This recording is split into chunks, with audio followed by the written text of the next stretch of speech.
right, welcome back to Slip Joint Display. Today we're looking at knife number 933124 in antique yellow natural bone. Let's get into the model. So Great Eastern Cutlery has re-released the 93s. This is a pattern that I really have loved ever since I got them on the initial release. They put out the micarta and now the bone versions that they're releasing.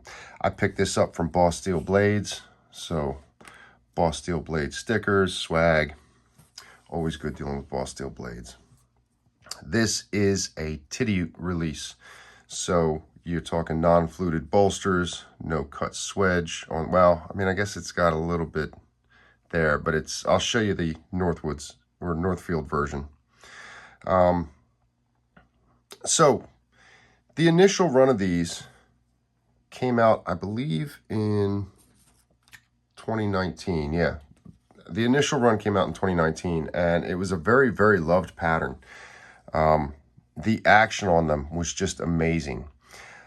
I bought all 4 of the initial release. Now, there was some SFOs that I didn't get. There was a blue camel bone and some other stuff, and I didn't grab those. And Charlie Campagna released the, I think it was the original lamb's foot, which was a very similar knife, but a very thinned down version of the blade.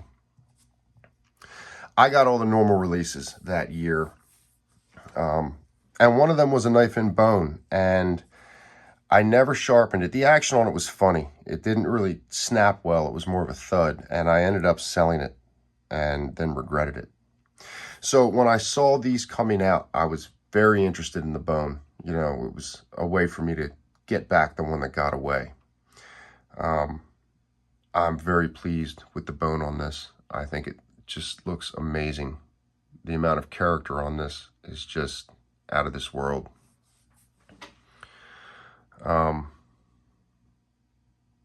The history of the pattern, I mean, well, let's do this real quick. So here's your tube, right? North American cattle bone. And genuine North American cattle bone. So the history of the pattern is closely related to what's called a loom knife or a loom fixer knife. This was a knife that became popular in the textile industry. It was released by Case in the, I believe, the 1930s or 40s. Although I did see somewhere that K-Bar had the patent to it, but I couldn't get into detail on that, and I didn't bother. So Case put it out, and the other thing that it was called, besides a loom fixer knife, was a New England whaler. And apparently that and another name were old Sheffield patterns and went way farther than Case's 1930s or 40s release. Now, from what I saw with loom fixer knives, they were the same pattern, but they always had a pen. And as far as the New England whaler, they were a similar blade, single blade, but not swaybacks. That's what I saw in the research I did. I don't know how much that is gospel. I don't really care. I just wanted to give some history on the pattern. So, you know, these were used for, you know, like I said, in the textile industry, cutting threads and whatnot off of looms that were being fixed. That is what it is. As far as my history with the pattern goes, 93s are amongst my favorite releases from Great Eastern Cutlery ever. You can see a carry time this has had. This is my most carried 93 in Coca-Cola. Yeah, this has had a lot of pocket time, and it gets a lot of pocket time. One of the things that was really great about this pattern was the action. So if you listen to this, it really has gator snap. These are other releases from the 2019 run. So you had your micarta version, and this is your jig bone with the ram shield. So these two are Northfield. So you can see the long pole and the cut swedge there. Let's look. Yeah, original ram foot. So they affectionately call it a ram's foot blade. Whatever. I love these knives. These are great. And, you know, like I said, there was another Titty from the 2019 run that was in bone, and I sold it, and I wish that I hadn't. This Coca-Cola was one that I liked so much that I bought a second one. And I just keep it set aside, you know, for a rainy day. Brand new.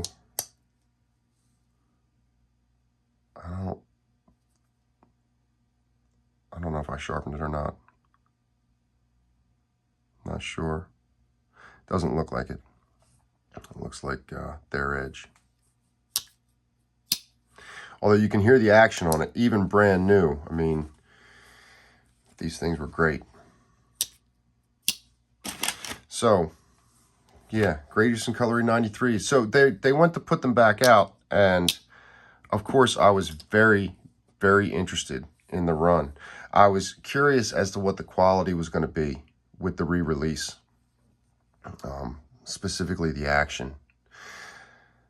The bone I couldn't be happier with. When I got this out of tube, the action was not perfect. I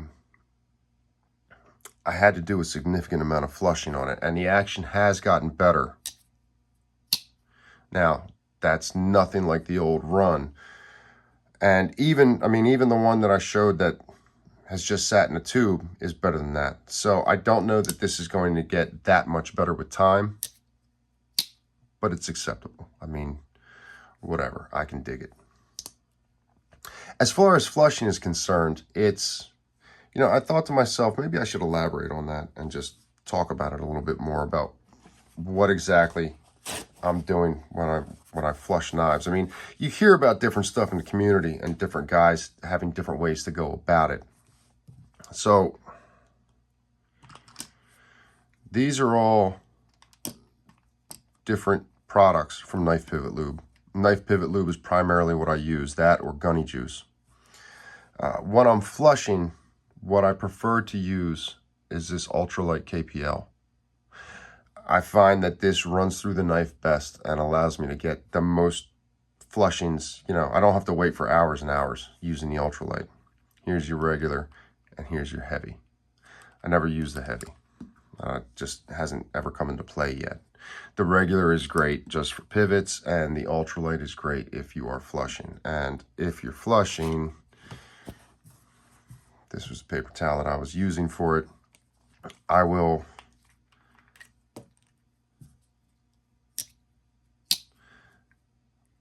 put oil. I'll put oil in the top of the pivot and in here. I'll open a knife, I'll load this up, and I'll let it sit. And with the ultralight, it gets out pretty quick. I've heard of guys where they load them up and then they let them sit overnight. I've even heard of guys who will fill the entire well with oil and let it sit overnight so the whole thing drains out. I'm not sure that filling the well is necessary. I never have to do that. And I've gotten a significant amount out just loading up the pivot, letting it sit, letting it drain. And you can see, you can see the spots where stuff has come out. It's very effective to make the snap and action better on your knives. I highly suggest it. I started really getting into it with the 78 release that came out this year. And I talked about that. I talked about that on the review. And I was kind of forced to become something of an expert on flushing due to that release and a problematic knife that I got in that release. That was where I started, I ordered different Knife Pivot Lube products and started messing around with different ways to go about it. One of the things that I did this time was load it up back here, load it up there, and then close the knife halfway and set it down. And I found that the oil came out very quickly that way. And what you're trying to do is load up the pivot with oil so that it drags out debris as it comes out.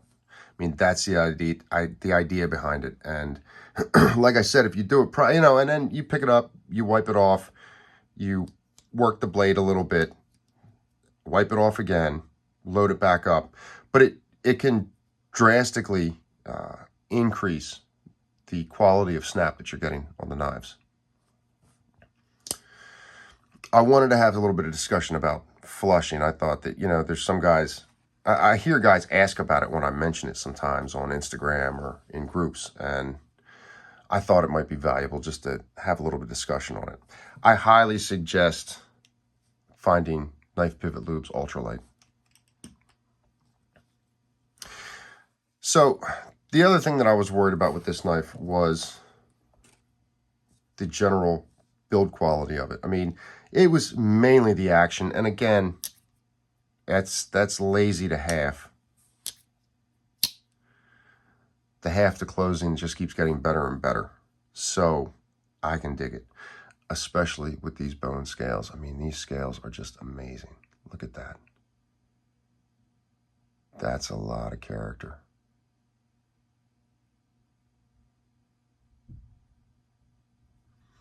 If the quality keeps going up on this, on the action and everything, given these scales, what you're talking about is heirloom stuff. I mean, you're talking about pride of ownership. That's where it goes. This guy has a lot going on. Look at that. So, yeah. No gaps to be seen from the outside. Now, just to get a little bit controversial in this review, in assessing this knife and prepping for this, before I even got to the sharpening, I was looking for gaps, and I noticed something that was a little bit shocking. At a glance, this knife is fine. You can barely feel the shield, which this shield, I think, they're calling it New Orleans. I can dig it. I like it. It's also mirror polished, the shield. I had to look, and I think I saw that on a few others, although I think it gets worn down pretty quickly. I haven't carried this yet. I did sharpen it, but I haven't carried it yet. I wanted to get this review done before I put it in the pocket. I am excited to carry this thing. The pins all look good. Not quite flush at half. Let's get this out of the way too, just so that everybody has an idea. So just under 3-inch cutting edge, 3 1/4 total blade, and 7-inch total knife, right? You've got an idea. So in evaluating this knife and looking to see how the quality was, I noticed that there is a gap between the bolster and the handle scale. And when I first noticed it, I was shocked. Now, I'm going to show this to you so that you guys can see what I saw. And yeah, I think this is the best way to show it. If I put this light here, instead of facing the light towards the camera,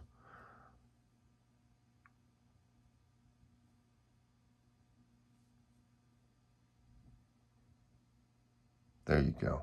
Look at that. I mean, that seems like a big deal. That's wild. I thought to myself, you got to be kidding me. I mean, you could play a football game in there. And I mean, this is from a piece of paper, just a cut from a piece of paper. But I mean, look at that. That's crazy. And I thought, Great Eastern Cutlery, what are you doing? What are you thinking? I mean, I was going to send it back. I was going to, I thought to myself, should I call them and see about warranty? But something made me stop and think to myself, I wonder if it's in spec or not. So I started looking at other knives. And what I found was I have other Great Eastern Cutleries with the same thing. Not to the same degree that this is, but nonetheless, still a gap there. And I was a little bit surprised. And I started trying to narrow it down. Now, I saw it on a number of different knives with different covers, but I noticed on almost every knife I have with bone covers, to some degree, that's there. Now, here's a 93 from the 2019 run that I have. It's had a lot of pocket time, a lot of carry time. You can see it on the blade. I mean, it's you know, nothing new. And I love this knife. And to me, this knife is perfect, you know. But if we turn on, there you go. There's some gapping there.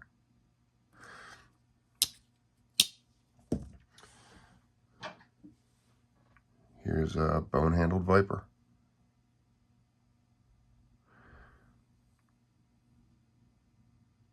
You've got some gapping there.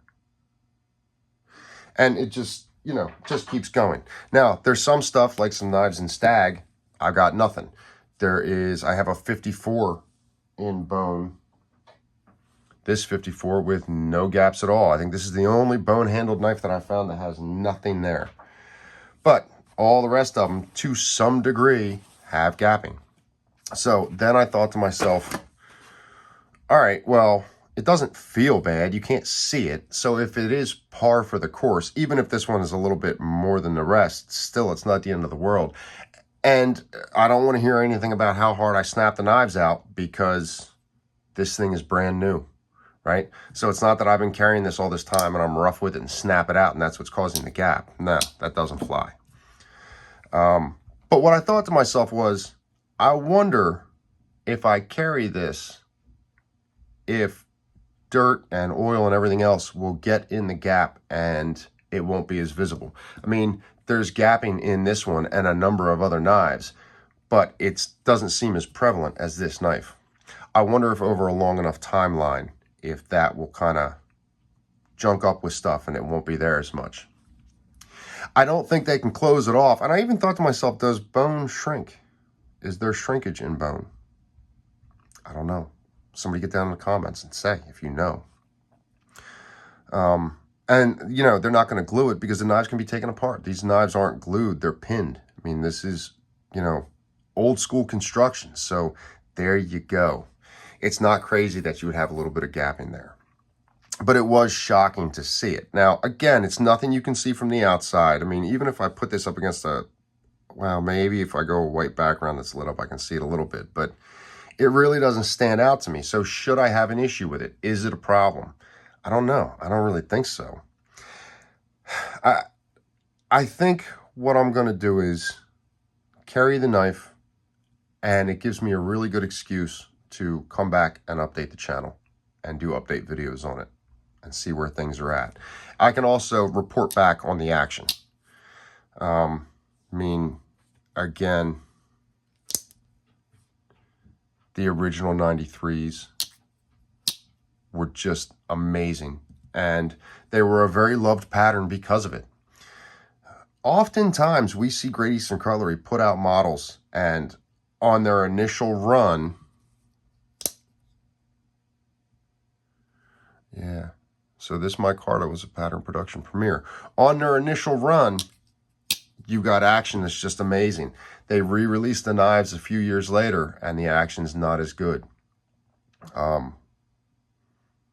It's happened with a bunch of different knives, and I'm not sure why. I've heard guys say that it happened with the original 77s.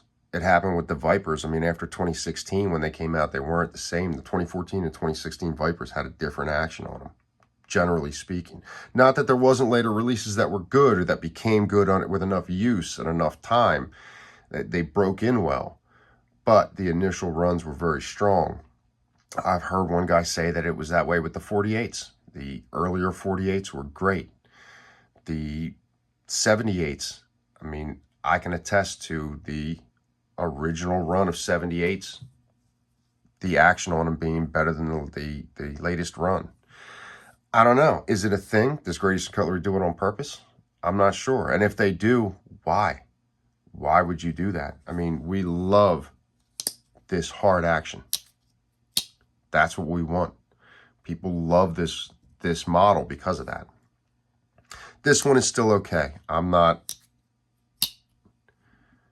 to let it ride, and I'm going to make it a user and see what comes of it. There ain't going to be no safe queen. So we'll see. I like it. I do. I'm happy with it.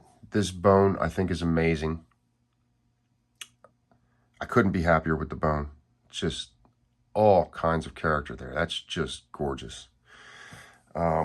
Again, this is one of Great Eastern Cutlery's genuine North American cattle bone. I love that.